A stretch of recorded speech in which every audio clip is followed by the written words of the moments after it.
Hello guys, मैं आज ऐसा तरकीब लेकर आया हूँ जो कभी ना जुकाम होगा।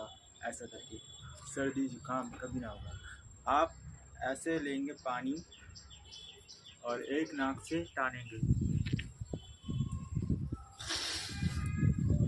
ऐसे नाक से टानेंगे, फिर दूसरे नाक से ऐसे